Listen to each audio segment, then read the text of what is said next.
সকলকে স্বাগত কবিতার ছন্দে। আজকে একাদশ শ্রেণীর সেকেন্ড সেমিস্টারের অন্তর্গত একটি প্রবন্ধ, যেটি মূল পঞ্চতন্ত্র নামক প্রবন্ধ গ্রন্থের অন্তর্গত বই কেনা প্রবন্ধটি আলোচনা করব। বই কেনা প্রবন্ধের সারাংশ বা বিষয়বস্তু আলোচনা করব, যাতে শিক্ষার্থী বন্ধুরা এই অডিও ভিডিওটির মাধ্যমে সমগ্র বই কেনা প্রবন্ধটা সম্পর্কে একটা স্বচ্ছ ধারণা লাভ করতে পারে। দেখো, বই কেনা এই নামকরণের মধ্যে দিয়েই প্রাবন্ধিক কিন্তু আমাদের মনের মধ্যে একটা চিত্র তৈরি করে দিচ্ছেন যে আমার এই প্রবন্ধের মধ্যে পাঠক বই রয়েছে, বই কেনার বিষয়ে বিভিন্ন আলোচনা রয়েছে, একটা চিত্র তৈরি হয়ে গেছে। সেই চিত্রের আংশিক রূপ আমরা নামকরণের মধ্যে দিয়ে পাই। পূর্ণ রূপটা পাওয়ার জন্য আমাদের প্রবন্ধের গভীরে প্রবেশ করতে হবে। প্রবন্ধের প্রথমে প্রাবন্ধিক কি বলছেন, যে আনাতোল ফ্রান্স বলে এক সাহিত্যিক, ফরাসি বা ফ্রান্সের সাহিত্যিক, তিনি বলছেন মাছির অজস্র সহস্র চোখ রয়েছে, তাই মাছি সহজে আমাদের হাতে নিহত হয় না। সেক্ষেত্রে আমাদেরও যদি ঈশ্বর অজস্র সহস্র চোখ দিত, তাহলে আমরা এই সুন্দর ভুবনকে সহজে দেখতে পেতাম, তার স্বাদ আস্বাদন করতে পারতাম, সৌন্দর্য উপলব্ধি করতে পারতাম এই ছোট্ট জীবনে। তারপরে এর অংশে তিনি বলছেন এই অজস্র বা সহস্র চোখ আমাদেরও গড়ে তোলা সম্ভব, আমাদেরও হওয়া সম্ভব। কিসের মাধ্যমে? না, বই পড়ার মাধ্যমে। যত আমরা বই পড়বো তত আমাদের চক্ষু তৈরি হবে, চোখ জ্ঞানের চোখ, মনের চোখ।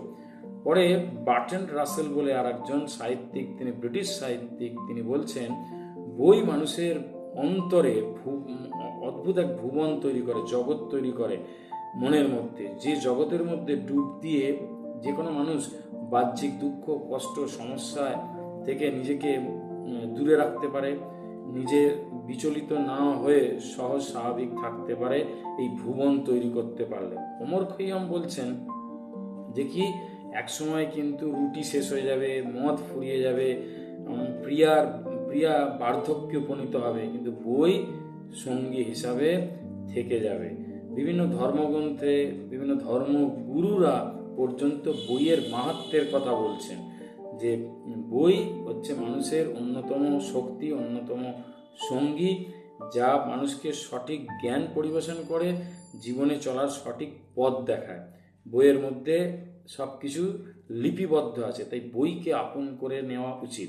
এ প্রসঙ্গে মার্ক টুয়েনের বই নিজের আর্থিক সচ্ছলতায় কিছু কেনা এবং বন্ধুদের কাছ থেকে বই পড়ার নাম করে নেয়ার একটা গল্প বলেছেন, যে তিনি নিজে কিছু বই কিনেছেন এবং বন্ধুদের কাছ থেকে পড়ার নাম করে কিছু বই সংগ্রহ করেছেন, সেগুলো আর ফেরত দেননি।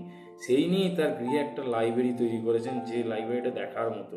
কিন্তু লাইব্রেরিতে তিনি অনেক বই গুছিয়ে রাখতে পেরেছেন, অনেক বই যত্রতত্র ছড়িয়ে রেখেছেন, কারণ আলমারি বা সেলফের অভাব। তাকে এই প্রশ্ন করা হলে যে বই যত্রতত্র ছড়িয়ে কেন, তখন তিনি বলেছিলেন বই আমি অনেকের কাছ থেকে পড়ার নাম করে নিয়েছি, নিজের আর্থিক সচ্ছলতায় কিনেছি বা অর্থের সাহায্যে কিনেছি, কিন্তু এই আলমারি বা সেলফ তো আমি কিনতে পারবো না, তাই কিছু বই যত্রতত্র ছড়িয়ে রয়েছে। এর মাধ্যমে তার বইয়ের প্রতি প্রীতি, ভালোবাসা বোঝায়। এই বই আমাদের বাঙালিরাও পড়তে চায়, বাঙালিরা বই থেকে জ্ঞান আহরণ করতে চায়, অর্থাৎ প্রবল জ্ঞান তৃষ্ণা রয়েছে বাঙালির মধ্যে। কিন্তু অদ্ভুত বৈপরীত্য কি, বাঙালি বই কিনতে চায় না। বাঙালির একটাই অজুহাত, তাদের পয়সার অভাব, তাদের নাকি অর্থাভাব, বই কেনার মতো অর্থ নেই। এই অজুহাত দেখায়, এই যুক্তি দেখায়। কেন অজুহাত বললাম?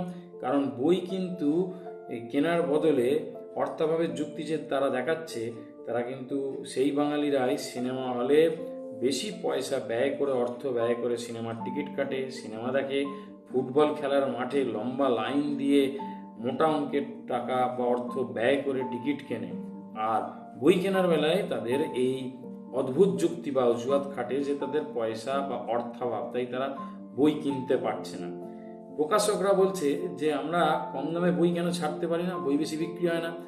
আর পাঠকরা কি বলছে, আমরা বই কেন কিনতে পারি না, বইয়ের দাম বেশি বলে। অদ্ভুত একটা অচ্ছেদ্য চক্র বিরাজ করছে প্রকাশক এবং পাঠকদের মধ্যে।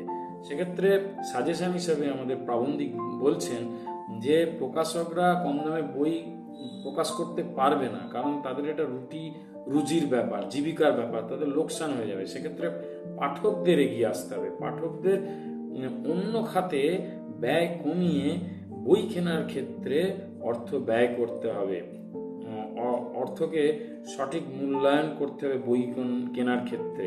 তাই আরব পণ্ডিত তার লেখায় এক জায়গায় বলেছেন, ধনীর কাছে যদি অর্থ থাকে সে কিন্তু সঠিক উপায়ে সেই তার ধনকে ব্যয় করতে পারে না বা ইউটিলাইজ করতে পারে না, কিন্তু একজন জ্ঞানীর কাছে যদি ধনসম্পদ থাকে সে কিন্তু জনকল্যাণ বা সঠিক উপায়ে যেটা করলে ভালো হয় সবার, সেই পথেই কিন্তু সে ধন বা সম্পদের ব্যবহার করতে সক্ষম হবে।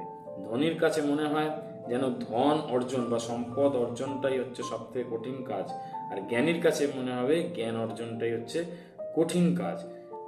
বই আবার অনেক ক্ষেত্রে প্রতিশোধের অন্যতম মাধ্যম যে হয়ে উঠতে পারে, আরেকটি গল্পের মাধ্যমে প্রাবন্ধিক বলছেন। আন্দ্রেজিৎ তিনি স্তালিনপন্থীদের বিরুদ্ধে লেখালেখি করলে স্তালিনপন্থীরা তার বিরুদ্ধে সমালোচনা করে, উৎসারটনা করে, তাকে ছোট করে, হেয় করে। এরকম সময় তিনি ভেবেছিলেন তার লেখক বন্ধুরা তার পাশে দাঁড়াবেন, কিন্তু কেউ পাশে দাঁড়াননি। এই সমস্ত বন্ধুদের প্রতিশোধ নেওয়ার জন্য, তারা যে অপমান করেছিল অপমানের বদলা নেওয়ার জন্য তিনি ঘোষণা করলেন তার লাইব্রেরি বা তার বইগুলো বিক্রি করে দেবেন। কিন্তু যে বইয়ের বিক্রির যে মুহূর্ত সামনে এলো তখন দেখা গেল যে তিনি তার লাইব্রেরির সব বই বিক্রি করছেন না, সেই সমস্ত বন্ধুদের বই বিক্রি করছেন যারা একসময় তার পাশে দাঁড়িয়েছিল, এবং সেই বন্ধুরাই তাকে ওই বইগুলো উপহার দিয়েছিল। সেই বন্ধুরা দেখলো যে সবাই এটা জেনে যাবে যে আমরা তার পাশে দাঁড়াইনি, সেই সময় পাশে দাঁড়ানো আমাদের উচিত ছিল, তাদের অপমান হবে। তখন নিজেদের দেওয়া আদ্রেজিৎকে নিজেদের দেওয়া উপহারমূলক বইগুলো তার কাছ থেকে সংগ্রহ করতে 2 ডবল 3 ডবল দামে বইগুলো আবার কিনতে বাধ্য হয়েছিলেন। কিন্তু এই কাজের জন্য তারা কিন্তু আদ্রেজিৎকে কোনোদিন ক্ষমা করেননি। এই যে 2 ডবল 3 ডবল দামে তারা বইগুলো কিনেছেন, বলছে বাঙালিও কেনে, ব্যঙ্গ করে প্রাবন্ধিক বলছেন। কখন কেনে না, সিনেমার টিকিট কেনে, ফুটবল খেলার ম্যাচ দেখতে গিয়ে ম্যাচের টিকিট কেনে।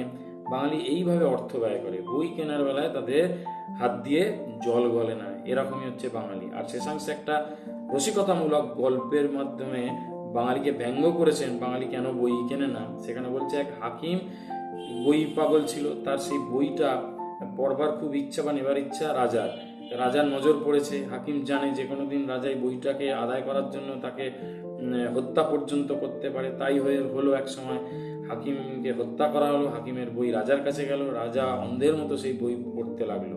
কিন্তু হাকিম তাকে যে হত্যা করা হতে পারে এই বইয়ের জন্য, সে ভবিষ্যৎ দ্রষ্টা হিসাবে ভবিষ্যতের কথা ভেবে বইয়ের কোনায় কোনায় বেশ কিছু পাতায় পাতায় বিষ মিশিয়ে রেখে দিয়েছিলেন, এবং রাজা সেই বই পড়ার সময় যে পাতাগুলো জুড়ে জুড়ে যাচ্ছিল সেগুলোকে থুতু দিয়ে উল্টে উল্টে পাতাগুলোকে ফাঁক করে করে, মানে জোড়াগুলোকে খুলে খুলে বই পড়ছিলেন, যার ফলে কোণে বিষ তার আঙুলের ডগার মাধ্যমে, থুতুর মাধ্যমে শরীরে প্রবেশ করে। এবং শেষাংশে লেখাও ছিল যে যে আমাকে এই বই পাওয়ার জন্য হত্যা করবে তারও এই পরিণতি হবে। এই অংশ পাঠ করার পর রাজাও কিন্তু বিষক্রিয়ায় মৃত্যুর কবলে ঢলে পড়ে। প্রাবন্ধিক ব্যঙ্গ করে বলছেন এই ঘটনাটা, এই গল্পটা বোধহয় বাঙালি জানে, তাই বাঙালি বই কেনে না, বই পড়ে না। আসলে বই কেনাই প্রবন্ধের মধ্যে দিয়ে আমাদের একটা শিক্ষা দিতে চেয়েছেন, বাঙালিকে জাগরিত করতে চেয়েছেন প্রাবন্ধিক, যে বই কেন, বইকে আপন করে নাও, বইয়ের মতো সঙ্গী দ্বিতীয় তুমি পাবে না। বইয়ের সমুদ্রে ডুব দাও, তবেই তুমি জ্ঞান আহরণ করতে পারবে, জীবনকে সঠিক পথে চালিত করতে পারবে, নিজে সমৃদ্ধ হবে, সমাজকে সমৃদ্ধ করতে পারবে। আর বই কেনার জন্য তোমাকে অর্থ ব্যয় করতে হবে, অন্য খাতে তোমার অর্থ ব্যয় সংকোচ করতে হবে। বইয়ের মতো মূল্যবান জিনিস আর দ্বিতীয় নেই, এই পরামর্শ দিয়েছেন। সমগ্র প্রবন্ধের বিষয়বস্তু আমি ব্যাখ্যা করলাম, আশা করি তোমাদের ভালো লাগবে। যদি ভালো লাগে বন্ধুদের মধ্যে শেয়ার করো, চ্যানেলটিকে সাবস্ক্রাইব করো।